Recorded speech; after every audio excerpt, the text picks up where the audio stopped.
কি আট্টু আট্টু আট্টু কি দেবে? দাঁড়া, কি দেবে আট্টু? কি দেবে? ও দিদি ভাই আট্টু দিয়েছে। খাও খাও। কে দিয়েছে এটা? চুন্নি, চুন্নি দিয়েছে। রাধে রাধে বন্ধুরা, কেমন আছে তোমরা? আশা রাখছি সকলে খুব ভালো আছে। শিল্পী লাইফস্টাইলের ছোট্ট একটি ভিডিওতে তোমাদের সবাইকে জানাই স্বাগত। তো দেখো এনে রান্না বসে দিয়েছি। আজকে হলো শুক্রবার, যাব পাড়ায়, তার ঘুরে ঘুরে কি রান্না করছি সবটাই তোমাদের সাথে শেয়ার করবো। তোমরা শুধু সাথে দেখো, পাশে দেখো। ভালো লাগলে অবশ্যই একটা লাইক কমেন্ট শেয়ার করো।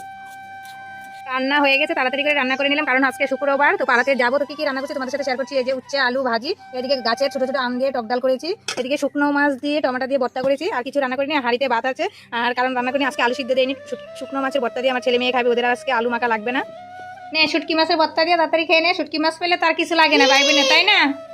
হ্যাঁ, খুব স্বাদ।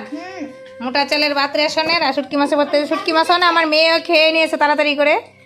চালের ভাত হইলে আর মোটা চালের ভাত আর শুটকি ভর্তা হলে ও আর কিছু লাগে না আমার ছেলে মেয়ের। আর হচ্ছে ডাল আলু মাখা হলে এই দিয়ে খেয়ে নেবে। কাল রৌদ্র উঠেছে, কিভাবে যাব সেটাই চিন্তা করছি, কিন্তু যেতে তো হবে। তো এখানে এই ভিডিওটা শেষ করবো, আর বেশি বড় করবো না। আমি যেতে থাকি, তোমরা তাড়াতাড়ি চ্যানেলটাকে সাবস্ক্রাইব করতে থাকো। টাটা বন্ধুরা।